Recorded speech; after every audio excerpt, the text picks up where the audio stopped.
Hello viewers, in this video we would be learning about 10 rules on subject verb agreement. तो इस video के अंदर हम 10 rules पढ़ेंगे सब्जेक्ट वर्ब एग्रीमेंट के.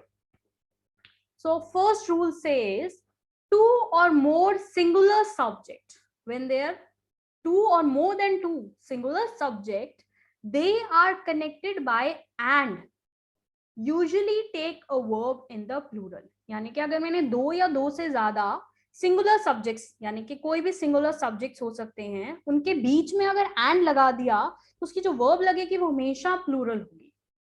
जैसे एग्जाम्पल में देखते हैं, Hari and Ram is here. No, this is incorrect. Correct is Hari and Ram are here. Verb क्या लग रही है हमारी? प्लूरल. हरी और Ram, Hari is one subject, Ram is another subject, और दोनों को बीच में जोड़ा है एंड से. और एंड जब आ जाए दो सिंगुलर, दो या दो से ज्यादा सिंगुलर वर्ब के बीच में, तो हमारा सब्जेक्ट वर्ब क्या होती है हमारी? प्लूरल. तो वर्ब क्या आएगी? Are. Second rule, rule number two says if two singular nouns refer to the same person or thing, the verb must be singular. एक ही पर्सन के बारे में बात हो रही है, एक ही बंदे के बारे में बात हो रही है, तो जो हमारी वर्ब होगी वो सिंगुलर होगी. अब यहाँ पे the secretary and the principal are coming, तो सेक्रेटरी कौन है? सेक्रेटरी और प्रिंसिपल एक ही पर्सन है. इज कमिंग, वर्ब क्या हो गई हमारी? Singular. Rule number 3, if the singular subjects are preceded by each or every, the verb is usually singular. अगर मेरे सब्जेक्ट से पहले each या every लग गया तो मेरी वर्ब हमेशा सिंगुलर होगी. जैसे कि every boy and girl were ready.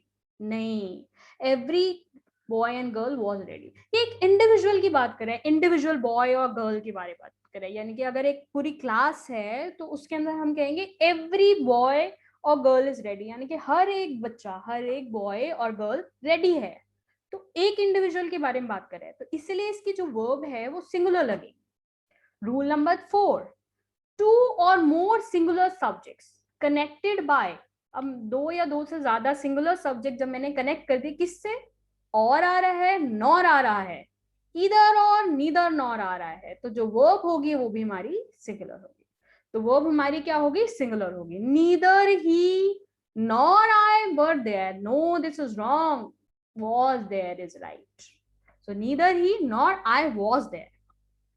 Rule number 5, when the subjects joined by or nor.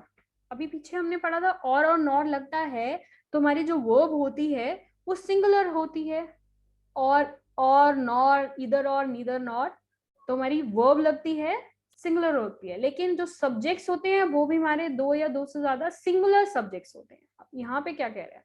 Rule number 5 में कह रहा है कि जब मेरा subjects join by or nor are of different numbers. यहाँ नंबर चेंज हो गया है, वहां पे सिंगुलर थे, यहाँ पे नंबर्स अलग हैं, यानी कि प्लूरल और सिंगुलर का कॉम्बिनेशन हो सकता है.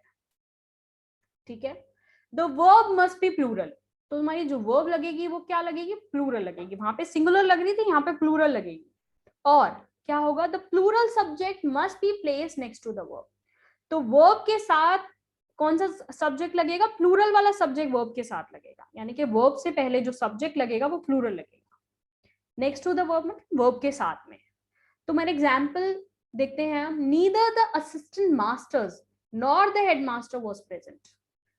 अब थोड़ा सा चेंज है, वर्ब इसकी लगनी है प्लूरल और प्लूरल सब्जेक्ट पहले आना है, तो हम इसको थोड़ा सा चेंज करेंगे. Neither the headmaster nor the assistant masters were present.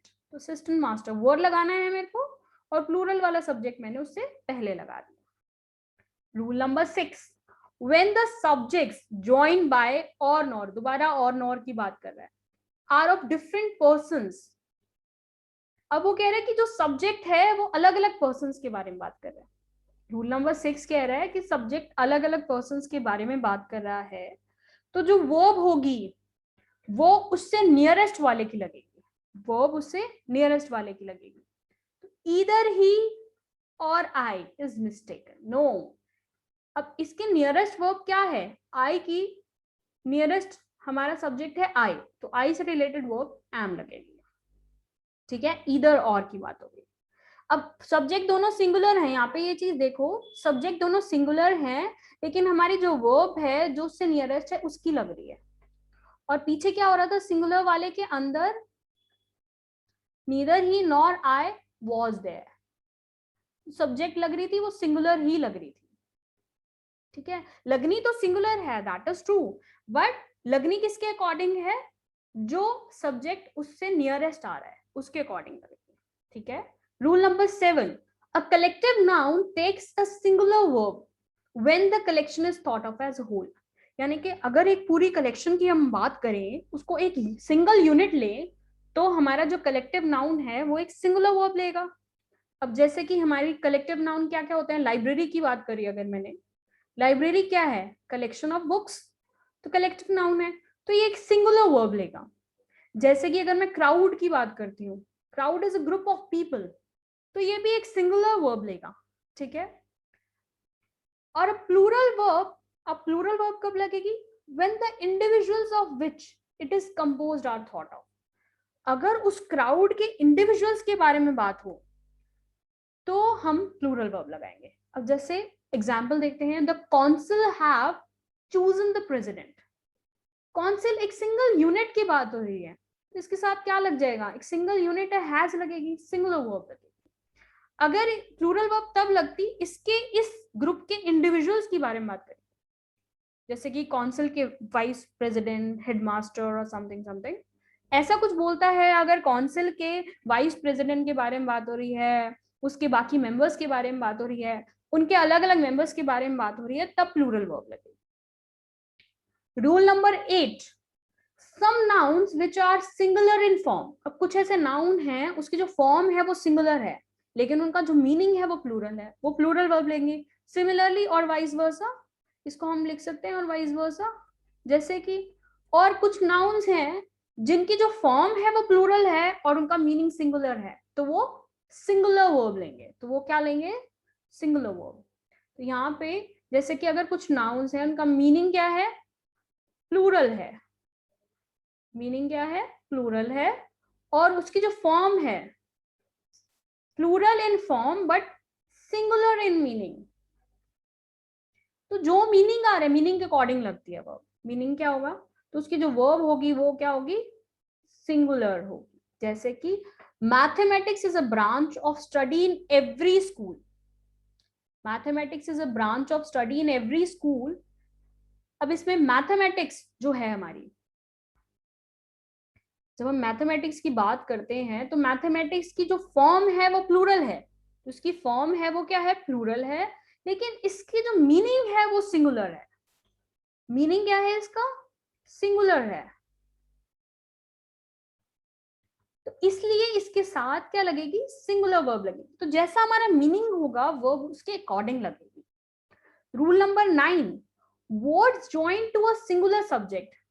अब मैंने कई सारे वर्ड्स सिंगुलर सब्जेक्ट्स के साथ ज्वाइन करे, क्या क्या यूज करके, अगर मैं यूज कर रही हूं with, together with, in addition to, और as well as etc, are parenthetical and therefore do not affect the number of verbs.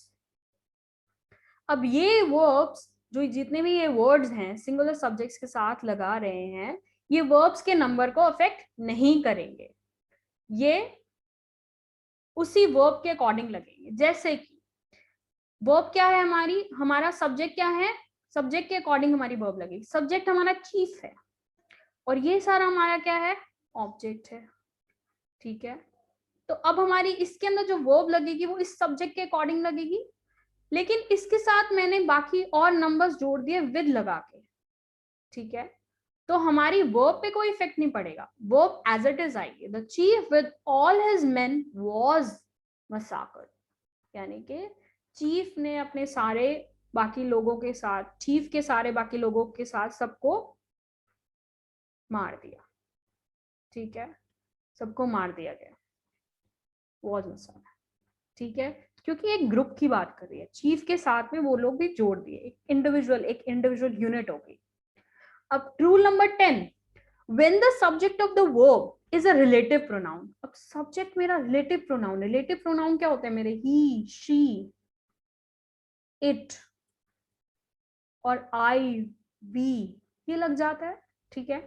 Pronoun noun की जगह पे मैंने ये वर्ड्स यूज कर दिए, ठीक है।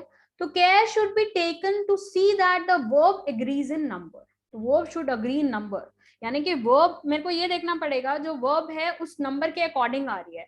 अगर ये वी की बात कर रहा है तो वर्ब उसके अकॉर्डिंग आएगी, आई, शी, इट, ही आ रहा है तो उसके अकॉर्डिंग आएगी। एंड द पर्सन, और जितने पर्सन हैं, with the antecedent of the relative, उस रिलेटिव प्रोनाउन से जो भी नंबर ऑफ पर्सन्स लिंक्ड हैं, उससे रिलेटेड हैं, उससे लिंक्ड है। एंटीसीडेंट मतलब उसको अफेक्ट कर रहे हैं, उससे पहले आ रहे हैं और उससे उसको अफेक्ट भी कर रहे हैं, ठीक है। तो उसके अकॉर्डिंग हमारी वर्ब लगेगी। जैसे कि देखो, I who is your friend will guard your interest, मैं जो तुम्हारा दोस्त हूं तुम्हारे इंटरेस्ट के बारे में बात करूंगा, या तुम्हारे इंटरेस्ट के लिए मैं हमेशा रेडी रहूंगा। तो आई सब्जेक्ट क्या है, आई सब्जेक्ट आई है और हमारा रिलेटिव प्रोनाउन भी है, इसके अकॉर्डिंग मेरी वर्ब लगेगी, that is am. I who am your friend will guard your interest.